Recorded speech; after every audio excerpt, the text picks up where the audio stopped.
Hello students, कैसे हैं आप सब। मैं हूं अजहर और स्वागत है आपका एजुकेशन एकेडमी में। हम लेके आ गए हैं आपके 11th क्लास के चैप्टर 1 का लेक्चर नंबर 2। और पिछले लेक्चर में हम लोगों ने डिस्कस किया था फिजिकल क्वांटिटीज के बारे में, फिजिकल क्वांटिटीज की यूनिट्स के बारे में और सिस्टम ऑफ यूनिट्स के बारे में। आज हम लोग कुछ फिजिकल क्वांटिटीज के डायमेंशंस के बारे में डिस्कस करने वाले हैं। तो आइए देखते हैं कि किसी भी फिजिकल क्वांटिटी के डायमेंशन का क्या मतलब है और उसको हम रिप्रेजेंट कैसे करते हैं। ठीक है, तो सबसे पहले समझते हैं कि डायमेंशन है क्या। अब देखिए, अगर हम डायमेंशन शब्द जब सुनते हैं, वर्ड सुनते हैं, तो हमारे दिमाग में वही 2D 3D वाला कॉन्सेप्ट आता है। मतलब 2D मतलब टू डायमेंशनल कोई ऑब्जेक्ट है, 3D मतलब थ्री डायमेंशनल ऑब्जेक्ट है, ये हमारे दिमाग में क्लिक कर जाता है। लेकिन जब हम किसी भी फिजिकल क्वांटिटी के डायमेंशन के बारे में बात करते हैं तो यहाँ भी इसका क्या मतलब है। ठीक है, इसको हम यही 2D 3D जो आज तक आप जानते आए हैं उसी के रिस्पेक्ट में हम इसको समझने की कोशिश करेंगे। जैसे मान लीजिए, अगर ये कोई हम एक स्ट्रेट बहुत थिन वायर ले लें जिसका केवल हम लेंथ मेजर करने वाले हों, मतलब हम उसके थिकनेस, जैसे आप मैथमेटिक्स में क्लास 10th में पॉइंट और लाइन के बारे में पढ़ते हैं, तो पॉइंट हम एक ऐसा ऑब्जेक्ट कंसीडर करते हैं जिसका कोई भी डायमेंशन नहीं होता। ठीक है, उसी को हम लोग क्या बोलते हैं, पॉइंट। पॉइंट का कोई डायमेंशन नहीं होता। कोई डायमेंशन नहीं होने का मतलब उसका ना ही लेंथ होता है, ना विड्थ होता है, ना हाइट होता है। ठीक, लेकिन अगर हम लाइन कंसीडर कर लें, लाइन, तो लाइन का केवल आप एक ही डायमेंशन मेजर कर सकते हैं, वो है लेंथ। जैसे कोई लाइन हो उसका हम केवल लेंथ मेजर कर सकते हैं, उसका थिकनेस या हाइट या विड्थ हम मेजर नहीं कर सकते। ठीक है, इसीलिए लाइन जो है 1D ऑब्जेक्ट है या फिर कह लें वन डायमेंशनल ऑब्जेक्ट है। ऐसे ही अगर आप प्लेन के बारे में बात करें, कोई प्लेन हो, जैसे मान लीजिए आप एक A4 साइज वाइट पेज ले लें, ठीक, उसके थिकनेस को आप निग्लेक्ट कर दें कि हम उसको मेजर नहीं कर सकते, तो हम केवल उसके 2D को ही मेजर कर सकते हैं, मतलब उसके लेंथ और विड्थ टू डायमेंशन को ही मेजर कर सकते हैं। इसीलिए कोई भी प्लेन, उसको हम लोग कहते हैं कि वो एक 2D ऑब्जेक्ट है।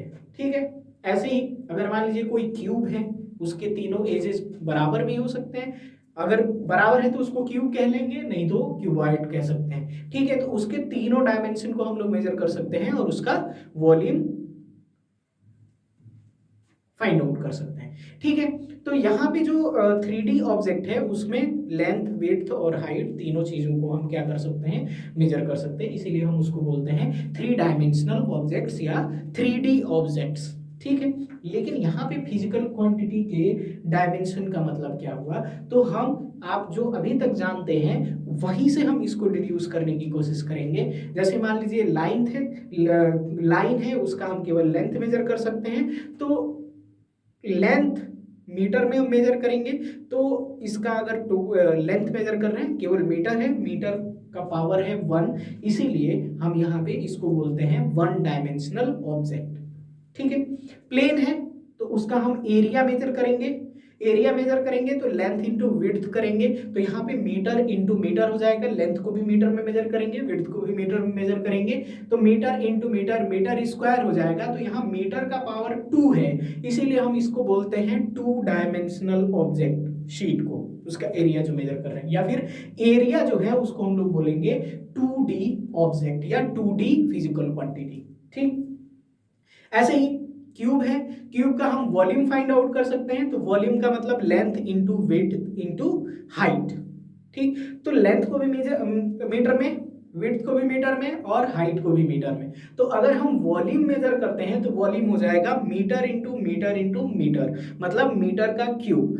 मीटर का क्यूब का मतलब हुआ मीटर का पावर 3 है। मीटर एक फंडामेंटल यूनिट है, इसका पावर अगर हम 3 लगा रहे हैं तो हमें एक वॉल्यूम जो डेराइव्ड क्वांटिटी है उसकी यूनिट निकल के आ रही है। तो वॉल्यूम जो है मीटर का पावर 3 पे डिपेंड कर रहा है, तो वॉल्यूम कैसा हो गया, 3D फिजिकल क्वांटिटी हो गया, या फिर कह लें वो मीटर के पावर 3 पे डिपेंड कर रहा है, तो वॉल्यूम का डायमेंशन कितना हो गया, 3। तो हम उसको बोल सकते हैं कि जिसमें वॉल्यूम है वो कैसा होगा, 3D ऑब्जेक्ट होगा। क्लियर हुआ। ठीक है, अब यहां से हमें ये समझने में आसानी हो जाएगी, हम इसको समझ सकते हैं।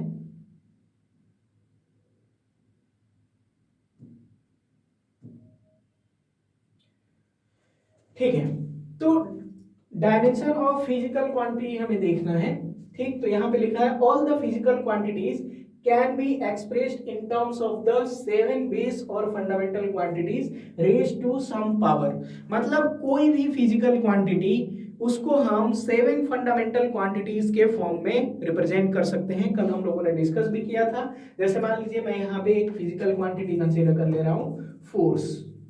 ठीक है, तो हमें पता है फोर्स को कैसे हम मेजर करते हैं। फोर्स इक्वल टू होता है, आप यहां से लिख लो, मास इनटू एक्सेलरेशन।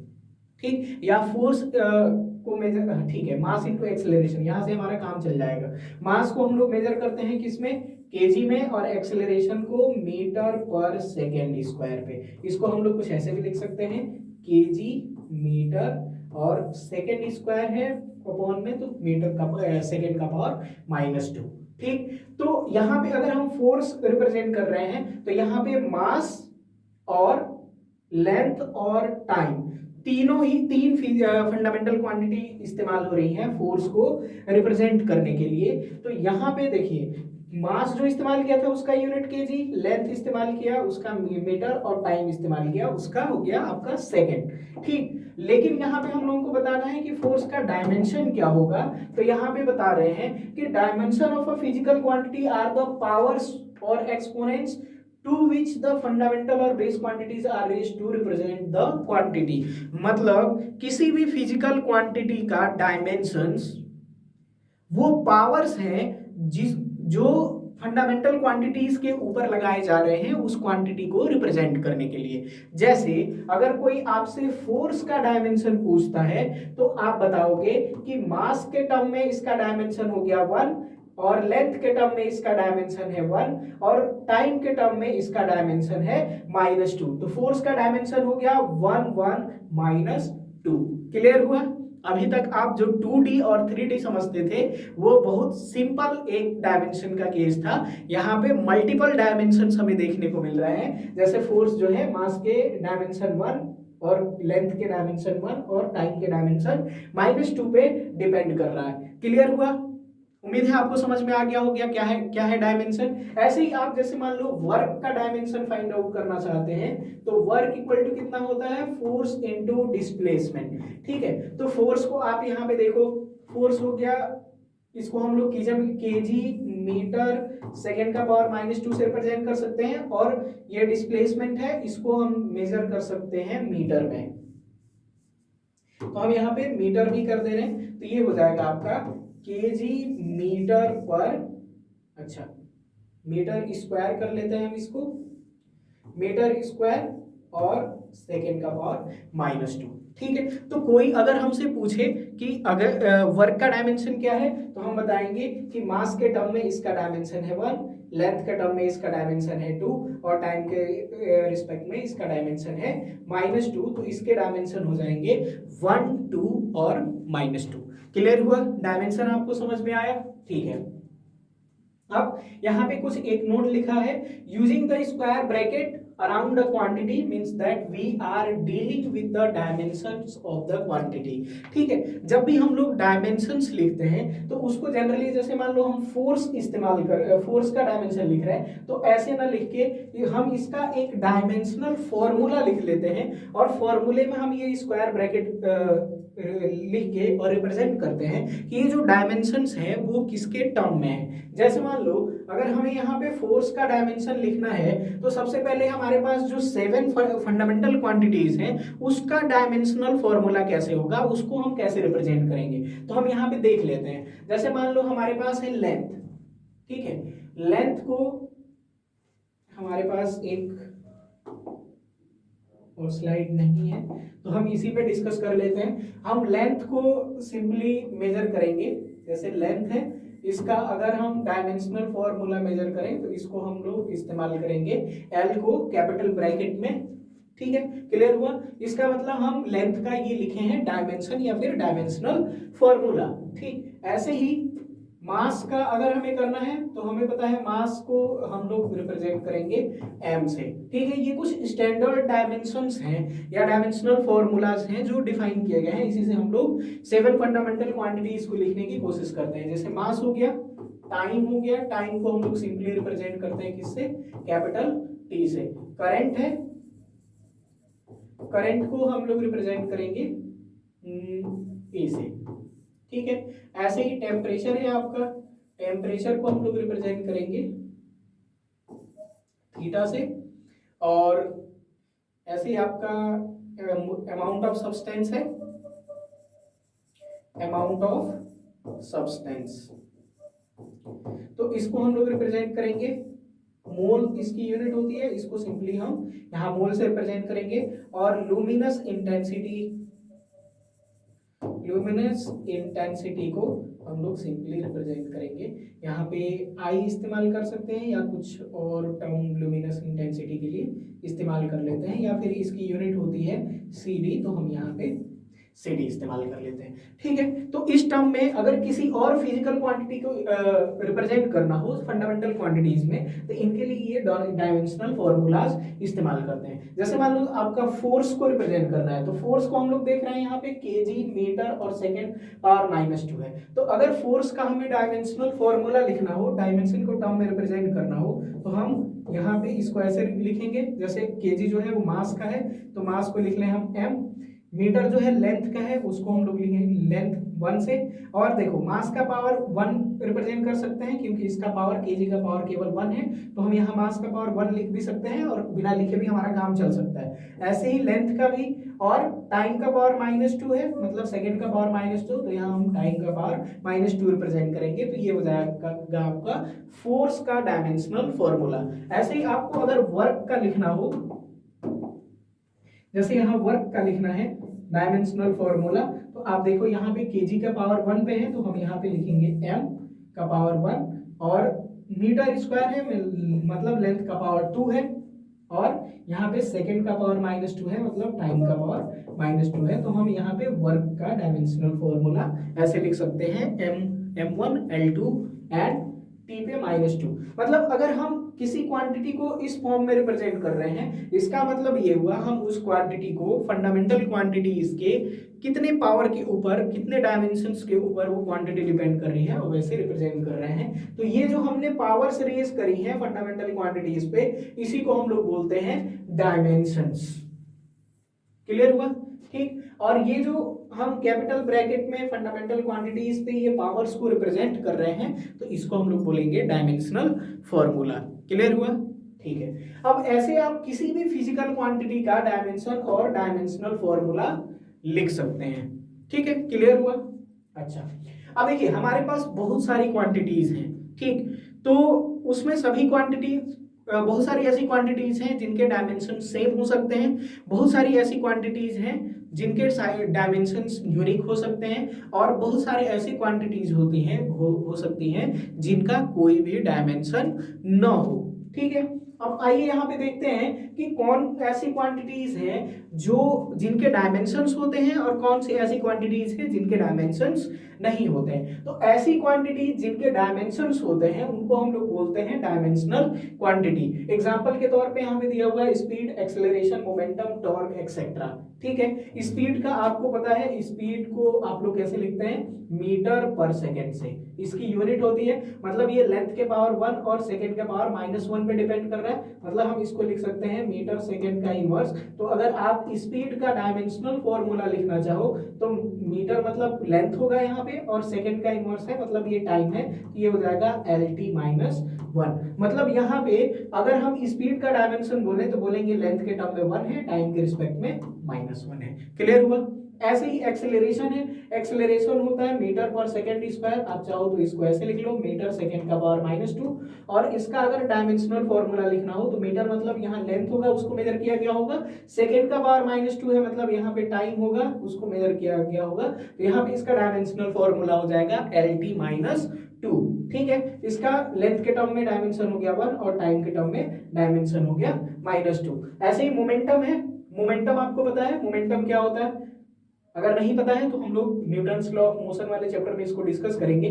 फिलहाल मैं यहाँ पे बता दे रहा हूँ, मोमेंटम इक्वल टू होता है, मोमेंटम को जनरली p से रिप्रेजेंट करते हैं, और मोमेंटम इक्वल टू होता है कोई मूविंग बॉडी है उसका मास और उसकी वेलोसिटी, ठीक। तो यहाँ पे मास को हम लोग रिप्रेजेंट करेंगे केजी से, और वेलोसिटी आपको पता है मीटर पर सेकेंड होता है, तो हम इसको सिंपली ऐसे लिख सकते हैं केजी मीटर सेकेंड का पावर 1। तो अगर इसका हमें डायमेंशनल फॉर्मूला लिखना हो तो केजी है मतलब मास होगा, यहाँ मीटर लिखा है मतलब लेंथ होगा, और सेकेंड का पावर 1 है मतलब टाइम का पावर -1 दिखाएंगे। तो यहाँ पे हो जाएगा मास के टर्म में 1, लेंथ के टर्म में 1 और टाइम के टर्म में -1 हो जाएगा। ठीक है, तो ऐसे ही टॉर्क का भी है, टॉर्क इक्वल टू होता है फोर्स इनटू डिस्टेंस या फिर रेडियस भी हम लोग ले लेते हैं। तो फोर्स का हम लोगों ने अभी लिखा था पिछले पेज पे ml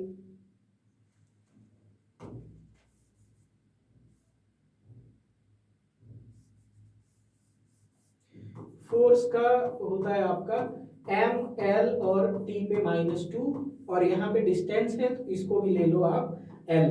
ठीक है, तो इसका डायमेंशनल फॉर्मूला हो जाएगा आपका ml2 t पे -2। ठीक है, तो इसका अगर डायमेंशन देखें तो मास के टर्म में 1, लेंथ के टर्म में 2 और टाइम के रिस्पेक्ट में -2। ठीक है, आप यहाँ पे देखो टॉर्क का जो ये डायमेंशन हम लोग लिखा है ml2 t पे -2, अगर आप पिछले पेज पे जाके देखो, अभी हम लोगों ने वर्क का यहाँ पे देखा था, तो वर्क का भी क्या है m का पावर 1, l का पावर 2, t का पावर -2, मतलब 1 2 -2 इसका भी है वर्क का भी, और यहाँ टॉर्क का भी हम देख रहे हैं 1 2 -2 है डायमेंशंस, किसके टर्म में, मास, लेंथ और टाइम के टर्म में। ठीक है, तो मतलब यहाँ पे देख रहे हैं टॉर्क और मास का डायमेंशन क्या है, dimension of torque and work are same. ठीक है, दोनों के डायमेंशंस क्या हैं, सेम है। तो ये जो जितनी भी क्वांटिटीज हम देख रहे हैं ये सभी क्या हैं, डायमेंशनल क्वांटिटीज हैं, क्योंकि इन सभी क्वांटिटीज के फंडामेंटल क्वांटिटी के टर्म में कोई ना कोई डायमेंशन है। ठीक है, जैसे इसका लेंथ और टाइम के रिस्पेक्ट में, इसका मास, लेंथ और टाइम के रिस्पेक्ट में, और इसका भी मास, लेंथ और टाइम के रिस्पेक्ट में। लेकिन कुछ ऐसी क्वांटिटीज हैं जिनके डायमेंशंस नहीं होते। ठीक है, अब आप बोलेंगे कि सर ऐसे कौन सी क्वांटिटीज हो जाती हैं जिनके डायमेंशंस नहीं होते। ठीक, डायमेंशंस न होने का मतलब ये हुआ कि जब ऐसी क्वांटिटी जिनका कोई यूनिट ना हो तो उनका डायमेंशन भी नहीं होगा। ठीक है, क्लियर हुआ। ठीक, अब आप बताओ कि आपने अब तक कौन सी ऐसी क्वांटिटीज पढ़ी हैं जिनकी यूनिट्स नहीं होती, याद आ रहा है कुछ? अभी आप लोग क्लास 10th पढ़ के आए हैं, तो क्लास 10th में लाइट वाले चैप्टर में आप लोगों ने एक टर्म पढ़ा था रिफ्रैक्टिव इंडेक्स। ठीक है, क्या आपने कभी रिफ्रैक्टिव इंडेक्स का कोई यूनिट लिखा था, याद आ रहा है आपको? कोई यूनिट नहीं लिखा था, क्योंकि रिफ्रैक्टिव इंडेक्स जब आप डिफाइन करते हो तो refractive index n equal to होता है speed of light in vacuum to the speed of light in medium. ठीक है, तो स्पीड, ऊपर भी स्पीड नीचे भी स्पीड, तो ऊपर भी मीटर पर सेकेंड हो जाएगा, नीचे भी मीटर पर सेकेंड हो जाएगा। ठीक है, तो ये पूरा टर्म पूरे टर्म से कैंसिल हो जाएगा, और ये रिफ्रैक्टिव इंडेक्स जो है ये आ जाएगा आपका यूनिटलेस। ठीक है, यूनिटलेस, रिफ्रैक्टिव इंडेक्स यूनिटलेस हो गया आपका, और इसका कोई यूनिट नहीं है, मतलब ये किसी फंडामेंटल क्वांटिटी के यूनिट पे डिपेंड नहीं कर रहा है। इसका मतलब ये किसी फंडामेंटल क्वांटिटी के डायमेंशन पे भी डिपेंड नहीं करेगा। ठीक है, तो रिफ्रैक्टिव इंडेक्स हमारे पास यहाँ पे एक ऐसा क्वांटिटी है जिसका कोई भी डायमेंशन नहीं होता। ऐसी और भी बहुत सारी क्वांटिटीज यहाँ पे लिखी हुई हैं, जैसे रिलेटिव डेंसिटी है, अभी हम लोग इसको फ्लूइड की प्रॉपर्टी में डिस्कस करेंगे, जो आपका सेकंड बुक है उसका सेकंड चैप्टर है, उसमें हम लोग रिलेटिव डेंसिटी पढ़ेंगे। रिफ्रैक्टिव इंडेक्स यहाँ पे लिख ही दिया गया है, और है स्ट्रेन। ये क्वांटिटीज धीरे धीरे हम लोग डिस्कस करने वाले हैं आपके आगे आने वाले चैप्टर्स में, लेकिन यहाँ आपको सारी क्वांटिटीज के बारे में हम यहाँ पहले चैप्टर में ही नहीं याद कर सकते हैं। कुछ क्वांटिटीज को आपको, जो इंपॉर्टेंट क्वांटिटीज हैं जैसे speed, acceleration, force, work, energy, power, इन सब क्वांटिटीज का आपको डायमेंशंस लिखना होगा, उनको याद रखना होगा, क्योंकि ये बहुत फ्रिक्वेंटली इस्तेमाल होने वाली क्वांटिटीज हैं। लेकिन कुछ क्वांटिटीज, जैसे हम यहाँ पे बात कर रहे हैं स्ट्रेन, रिफ्रैक्टिव इंडेक्स, ये इतना फ्रिक्वेंटली इस्तेमाल नहीं होती हैं, ये आगे आने वाले चैप्टर्स में ही इस्तेमाल होगी, तो ये इससे ये याद ना रहे तब भी तब तक के लिए काम चल जाएगा जब तक कि हम वो चैप्टर्स नहीं पढ़ रहे हैं। लेकिन आपको जो बहुत कॉमन क्वांटिटीज हैं उनके डायमेंशंस, उनके फॉर्मूले, उनकी यूनिट्स, ये सब कुछ याद होने चाहिए, पता होने चाहिए। आपके नीट और जेई के एग्जाम में इससे भर भर के क्वेश्चंस पूछे जाते हैं। ठीक है, क्लियर हुआ? समझ में आ गया आपको डायमेंशनल क्वांटिटी क्या है और डायमेंशनलेस क्वांटिटीज क्या है। ऐसी क्वांटिटी जिनके डायमेंशंस होते हैं, मतलब वो किसी ना किसी फिजिकल क्वांटिटी पे, फंडामेंटल फिजिकल क्वांटिटी पे डिपेंड करती है, उसके डायमेंशन होंगे ही होंगे। लेकिन कोई ऐसी फिजिकल क्वांटिटी जो किसी फंडामेंटल फिजिकल क्वांटिटी के यूनिट पे डिपेंड नहीं कर रही है, तो उसका डायमेंशन भी नहीं होगा, तो उसको हम लोग लिख लेते हैं डायमेंशनलेस। अच्छा, अगर मान लीजिए हमारे पास कोई एक ऐसा क्वांटिटी है जिसका कोई भी डायमेंशन नहीं है, जैसे आप मान लो रिफ्रैक्टिव इंडेक्स है, तो रिफ्रैक्टिव इंडेक्स को अगर हमें रिप्रेजेंट करना हो तो हम सिंपली इसको ऐसे रिप्रेजेंट कर सकते हैं एम नॉट, एल नॉट और टी नॉट से। इसका मतलब ये हुआ कि ये किसी भी, हम यहाँ 3 से ही रिप्रेजेंट कर रहे हैं कन्वीनियंट के लिए। अब ऐसा नहीं है कि हम सातों यहाँ फिजिकल क्वांटिटीज के डायमेंशंस लिखें, उस पे 0 करके दिखाएं। ऐसे लिखने का मतलब ये है कि ये जो हमारा रिफ्रैक्टिव इंडेक्स है, ये मास के किसी भी डायमेंशन पे, लेंथ के और टाइम के किसी भी डायमेंशन पे डिपेंड नहीं कर रहा, मतलब उन पे डिपेंड नहीं कर रहा है इसका। इसीलिए डायमेंशंस कितना हो जाएगा, रिफ्रैक्टिव इंडेक्स का डायमेंशन हो जाएगा 0 0 0। आप चाहे तो 7 0 लिखो, फंडामेंटल क्वांटिटी 7 होती हैं तो। ठीक, यहाँ पे हम सिंपली कह देते हैं कि ये क्या है, डायमेंशन लेस है। क्लियर हुआ, डायमेंशन लेस है। ठीक, ये सभी क्वांटिटीज जिनके डायमेंशन नहीं होते हैं इनको हम लोग बोलते हैं डायमेंशन लेस। ठीक है, अच्छा ठीक। अब देखो यहाँ पे हम डिस्कस करने जा रहे हैं अब डायमेंशनल कांस्टेंट। ठीक, कांस्टेंट का क्या मतलब है? कांस्टेंट का मतलब है कि हम लोग फिजिक्स में बहुत सारे ऐसे कांस्टेंट इस्तेमाल करेंगे और उसमें से कुछ कांस्टेंट के बारे में आपको पता भी होगा। क्लास 9th के फिजिक्स में आपने ग्रेविटेशन के बारे में पढ़ा था, तो ग्रेविटेशन में आपने यूनिवर्सल ग्रेविटेशनल कांस्टेंट का नाम सुना होगा। ठीक है, न्यूटन्स लॉ का फॉर्मूला, जब आप न्यूटन्स लॉ ऑफ ग्रेविटेशन पढ़ते हैं तो दो मासेस के बीच में अगर मास m1 और m2 है तो, और बीच के डिस्टेंस r है, तो उस पर ग्रेविटेशनल फोर्स लगता है F = G m1 m2/r²। ये आप 9th क्लास में ही पढ़ लेते हैं। तो यहाँ पे हमने एक ये कांस्टेंट इस्तेमाल किया है G, इसको बोलते हैं हम लोग universal gravitational constant. Gravitational constant, ठीक है, ये है कांस्टेंट। ठीक, अब ऐसे और भी बहुत सारे कांस्टेंट इस्तेमाल होंगे, जैसे आगे प्लांक कांस्टेंट इस्तेमाल करेंगे, बोल्ट्जमान कांस्टेंट इस्तेमाल करेंगे। ठीक है, आगे और कई तरह के कांस्टेंट इस्तेमाल करने वाले हैं। जिन अब इसमें से दो तरह हमने इन कांस्टेंट्स को भी दो कैटेगरी में क्लासिफाई किया है, जैसे एक डायमेंशनल कांस्टेंट और दूसरे डायमेंशनलेस कांस्टेंट्स में। तो कुछ ऐसे कांस्टेंट्स हैं जिनके डायमेंशंस होते हैं, ठीक, और कुछ ऐसे कांस्टेंट होते हैं जो डायमेंशनलेस होते हैं, मतलब वो किसी फिजिकल क्वांटिटी के किसी डायमेंशन पे डिपेंड नहीं करते हैं। अब डायमेंशनल कांस्टेंट कौन कौन से हैं, जैसे यूनिवर्सल ग्रेविटेशनल कांस्टेंट अभी मैंने आपको डिस्कस किया।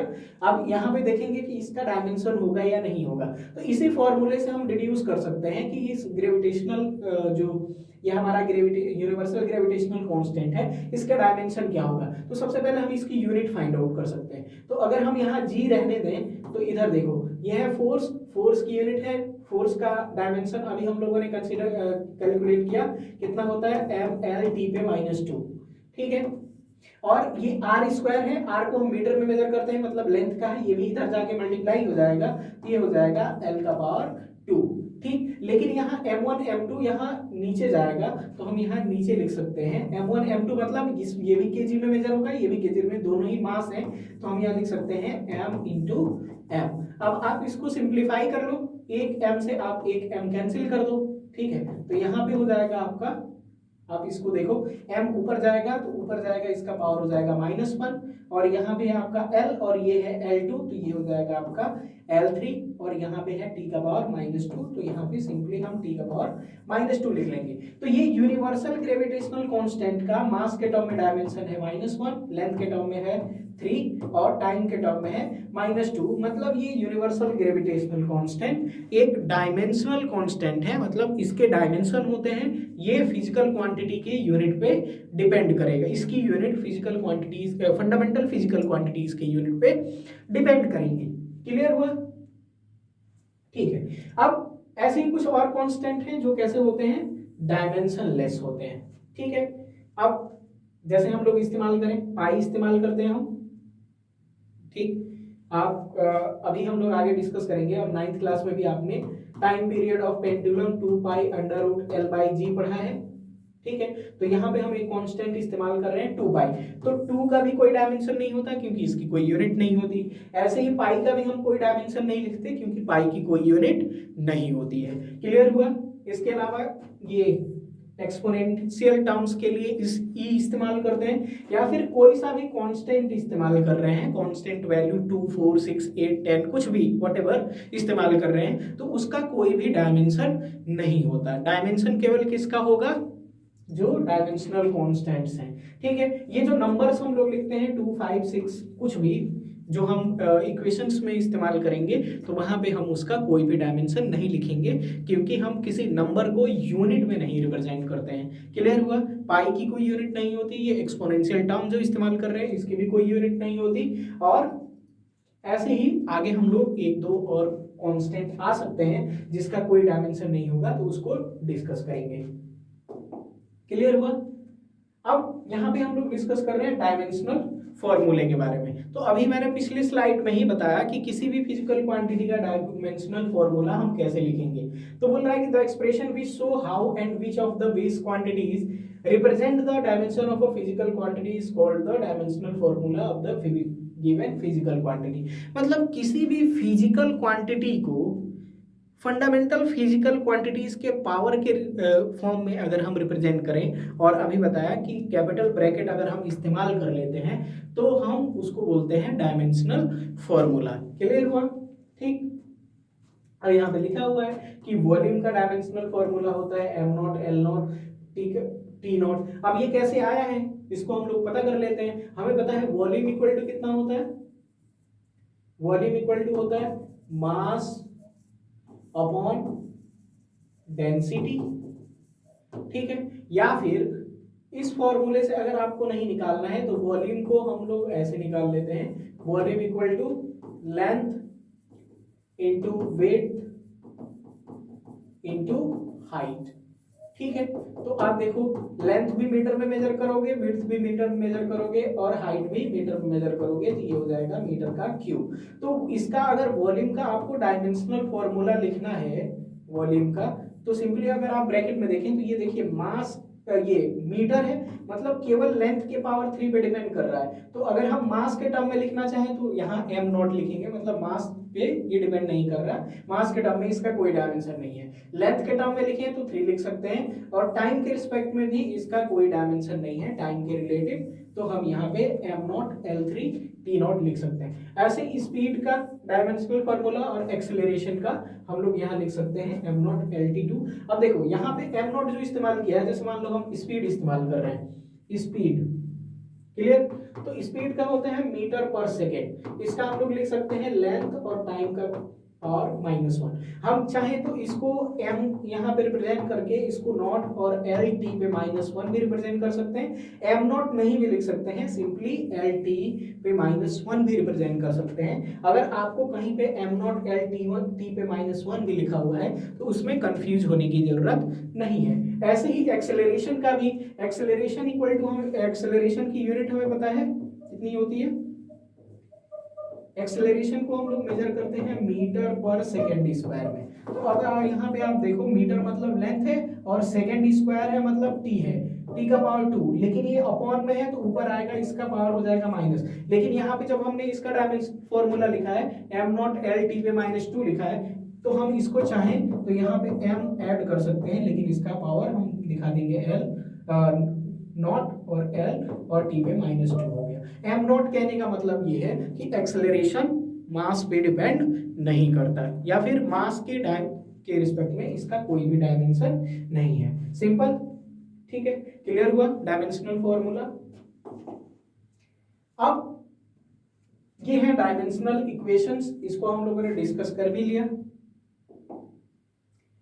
और यहाँ पे कुछ ऐसी क्वांटिटीज हैं जिनके डायमेंशन सेम होते हैं। जैसे अभी पीछे हम लोगों ने डिस्कस किया कि टॉर्क, अभी यहाँ पे लिखा भी है, टॉर्क और वर्क की का डायमेंशन कैसा होगा, ऐसे ही एनर्जी का, मोमेंटम ऑफ फोर्स का, मोमेंट ऑफ फोर्स का, इन सब का डायमेंशन क्या होता है, सेम। इम्पल्स और मोमेंटम का डायमेंशन होता है सेम। अब देखो इम्पल्स को कैसे लिखते हैं, इम्पल्स इक्वल टू होता है फोर्स इनटू टाइम, ठीक। और मोमेंटम इक्वल टू होता है, मोमेंटम ये होता है आपका मास इनटू वेलोसिटी, ठीक है।